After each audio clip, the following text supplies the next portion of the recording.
네, 여러분 안녕하세요. 가을바람입니다. 오늘은 2022년 양자 컴퓨팅 전망에 대해서 얘기를 해볼 건데요. 글이 상당히 길어서 먼저 첫 번째로 1편, 초전도체 방식 회사들에 대해서 한번 같이 전망에 대해서 알아보겠습니다.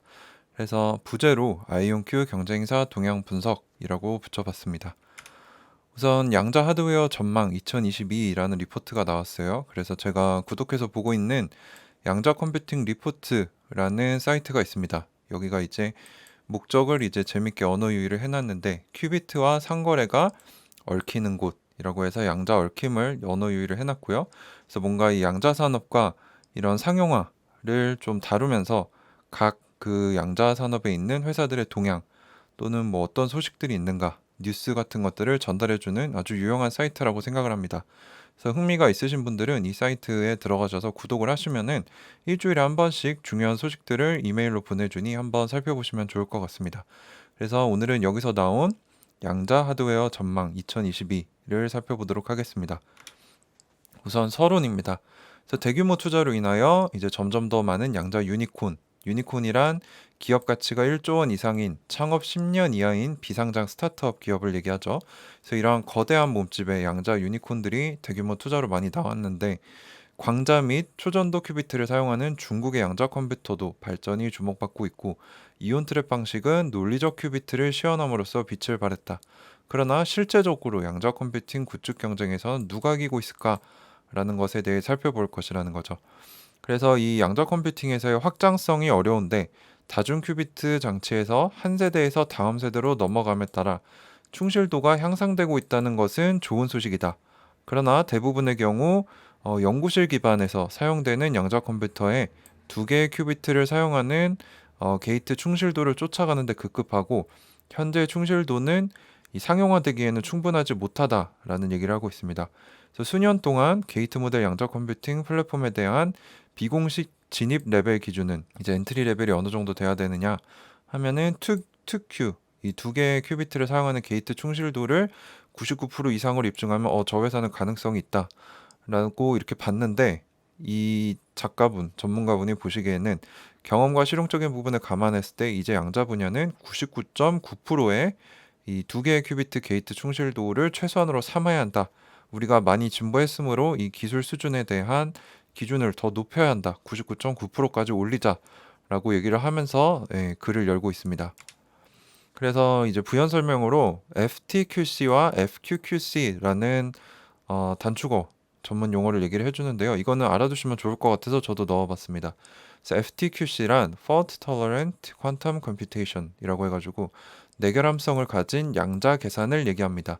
그래서 이 하드웨어, 양자 하드웨어 안에 뭐 큐비트가 상태가 깨지거나 뭐 소음이나 이런 환경적인 요소들에 의해 에러가 나는 그러한 잡음 있는 하드웨어로 인한 에러가 발생하지 않고 양자 알고리즘을 수행하는 것을 이제 FTQC라고 한다고 합니다.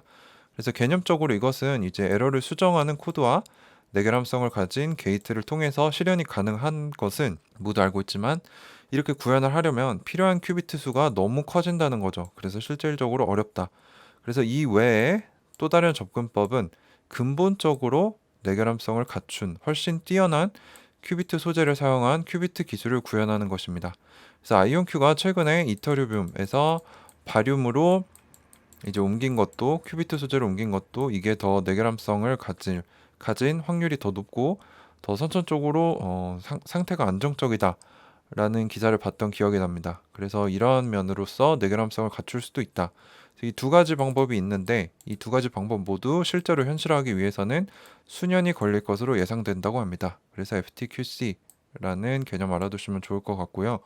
두 번째는 FQQC입니다. 그래서 Few Qubit Quantum Computer. 쉽죠? 소수 큐비트 양자 컴퓨터입니다. 그래서 일부 응용 프로그램은 단순하기 때문에 큐비트가 많이 필요하지 않다는 겁니다.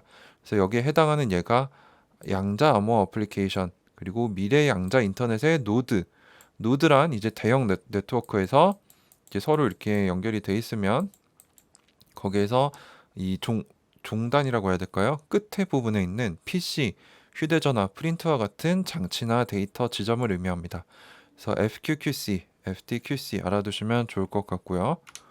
그래서 초전도 큐비트 얘기를 오늘 1편에서 다뤄보겠습니다. 그래서 초전도 큐비트가 선방했다는 겁니다. 일련의 편차를 날리다.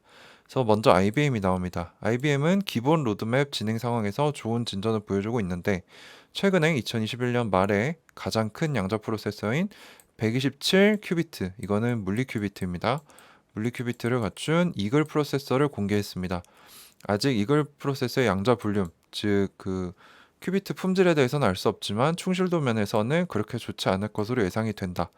하지만 IBM 팀은 이 모습과 같이 이 프로세서 내에서 큐비트와 판독 공진기, 제어 라인이 서로 다른 레이어에 있는 새로운 여러 개의 칩 아키텍처를 다층 칩, 여러 개의 레이어를 가진 칩이죠. 성공적으로 제작할 수 있게 된 것을 매우 높이 사고 있다. 그래서 이게 무슨 의미를 가지기 때문에 기뻐했느냐? 제어 라우팅 문제라는 것이 있다고 합니다. 초전도체 방식이에요. 근데 이거를 단순화하고 추가 확장을 할 수 있는 개념 증명을 했다. 그래서 앞으로 더 크게 확장성을 가질 수 있을 것으로 보인다라는 얘기고요. IBM은 이거 외에도 이전 세대 양자 프로세서의 한계를 뛰어넘는 능력을 지속적으로 좋은 모습으로 보여주고 있다라고 좋게 판단을 해줬습니다. 그래서 또 IBM의 양자 컴퓨팅에 대해서 얘기를 계속 해보자면 기본 충실도 통계면에서도 발전이 있었는데 펠콘 프로세서의 R8 버전에서는 이제 초전도체 방식으로서 0.3 마이크로세컨드, 이거는 이제 100만 분의 1이라고 해요. 100만 분의 1초 라는 평균 수명을 달성을 했는데 이게 초전도체 방식이라고 치고 상당히 긴 수명이라고 합니다. 그래서 이것은 전체 충실도에도 중요한 근본이 되고 긴 수명은 큐비트가 이제 오류 수정 사이클과 같은 다른 작업이 완료될 때까지 기다려야 할 때도 중요한 역할을 한다고 합니다. 그래서 이 긴 상태 수명은 IBM의 강점으로 떠올랐고 여기서 경쟁자들은 초전도체 경쟁자를 말하는 거겠죠. 이온 트랩 방식은 이 큐비트 평균 수명이 엄청나게 길기 때문에. 근데 이제 초전도체 분야에서는 IBM의 긴 상태 수명은 따라오기 쉽지 않은 강점으로 떠오르고 있다. 그래서 2021년 발표에서 펠콘 R10 버전의 프로세서에서의 CNOT 게이트, 여러 개의 게이트 연산 중에 하나인데요. 최고 2개의 큐비트를 사용하는 게이트 충실도를 99.91%라는 어마어마한 정확도, 낮은 오류를 보여줘서 업계에 충격을 안겨줬다고 합니다. 물론 여러 개의 게이트 연산 중에 하나일 뿐이지만 99.9%를 넘었다는 게 의의가 있다고 합니다. 그래서 이 IBM의 진행 상황은 매우 중요한데 현재 재료와 제조 기술을 가지고도 대규모 양자 장치에서 99.9%의 2개의 큐비트 게이트 충실도를 달성할 수 있다는 것이 가능하다는 믿음을 줬기 때문이다. 그래서 IBM은 엄청난 잠재력을 가진 초전도체 큐비트 방식의 강자이다라고 얘기를 해줍니다. 그래서 여기에 이제 양자 프로세서의 성능을 누가 더 좋은가를 판단하는 벤치마크인 큐비트 숫자, 퀀텀 볼륨, 양자 볼륨, 클럽스라는 매트릭이 등장을 합니다. 그래서 IBM은 초기 양자 장치들을 위한 새로운 성능 측정 기준을 제안하였는데 이전에는 장치 사이즈인 큐비트 숫자 또는 큐비트 품질을 뜻하는 퀀텀 볼륨을 추구하였는데 새로운 기준인 클럽스라는 거를 제안을 했습니다. 이거는 좀 더 속도와 관련이 된 매트릭이라고 해요. 그래서 얼마나 빠르게 샘플 연산들을 완료할 수 있는가를 따지는 건데 각각 매트릭에 대해서 살펴보시면은 큐비트 숫자는 상호 연결할 수 있고 2개의 큐비트를 사용하는 게이트에 참여할 수 있는 큐비트 숫자를 의미한다. 하지만 여전히 핵심 지표로 사용이 되고요. 퀀텀 볼륨, 양자 볼륨은 이 장치가 충실하게 구현할 수 있는 가장 큰 임의의 사각형 회로를 측정한다고 합니다. 그래서 큐비트 이 양자 시스템의 품질을 나타낸다고 얘기를 하죠. 그래서 여기에서의 각 레이어는 큐비트의 무작위 순열이며 각상 사이의 무작위 2Q 게이트가 뒤따른다. 그래서 여기의 사항은 저도 잘 모르지만 이제 공부할 겸 한번 읽어보겠습니다. 그래서 여기에 필요한 물리적 회로 깊이는 일반적으로 QV 레이어 수보다 훨씬 크므로 QV는 큐비트 게이트 충실도뿐만 아니라 유연한 기본 데이터 세트, 향상된 큐비트 연결, 효과적인 컴파일러 라우팅 및 저수준 오류로 인한 이점, 여러 가지 다른 것들도 같이 측정할 수 있다라는 의미 같습니다. 마지막으로 이번에 IBM이 새롭게 제안한 클럽스입니다. Circuit Layer Operations per Second라고 해가지고 초당 회로 레이어 작업을 뜻합니다. 그래서 클럽스는 프로세서가 초당 실행할 수 있는 큐비 레이어 수, 즉 속도를 측정하기에 적합한 기준치이다. 그래서 이것은 하드웨어에 구애받지 않는 접근 방식으로 빠른 게이트, 높은 충실도로 빠르게 판독하는 능력, 낮은 대기 시간 제어 시스템 및 낮은 수준의 컴파일러 성능 여러 가지를 포착할 수 있는 속도를 측정할 수 있는 양자 시스템의 속도를 측정할 수 있는 기준이다. 이렇게 세 가지를 알아두시면 상식적으로 좋을 것 같습니다. 그리고 IBM은 더 나아가서 과거 양자 컴퓨팅계에서는 프로세서 자체의 속력을 무시하고 양자 알고리즘에 이점만을 부각했는데 이거를 양자 프로세서를 점점 더 확장시키고 현실화시키다 보니까 빠른 게이트가 중요하다라는 이점이 다시 떠올랐고요. 그래서 큐비트 숫자, QV, 클럽스를 모두 종합하면 유용한 상위 수준 양자 시스템을 비교할 수 있는 지표가 될 것이다라고 믿고 있다고 합니다. 그래서 2019년 IBM의 양자 장치 수준은 16QV에 200클럽스였는데 이게 이제 최근에 2021년 후반 IBM이 공개한 가장 최근에 서비스를 시작한 클라우드로 접근 가능한 펠컨 양자 프로세서에서는 16이 128QV가 됐고요. 200은 2000 이상의 클럽스로 진보하였다. 그래서 좋은 진보를 보여주고 있다라는 얘기고요. 이제 그 이글 가장 최근에 발표한 128큐비트짜리 양자 프로세서죠. 이거는 이제 IBM 퀀텀 시스템 1이라는 프레임워크로 개발이 됐었는데 이제 이 다음 프로세서부터는 IBM 퀀텀 시스템 2를 사용한다고 합니다. 그래서 요게 이제 그 개념도인데 이 두 번째 버전은 제어 전자 장치와 극조원 장치를 포함하는 모듈식 육각형 개념. 이 안이 이제 육각형이에요. 그래서 이러한 모습을 특징으로 한다고 합니다. 뭔가 진보된 프레임워크 개발하는 방식, 구조가 나온다는 거죠. 그래서 이 지금 초전도 큐비트 기업들의 또 다른 확장 과제로 무엇이냐?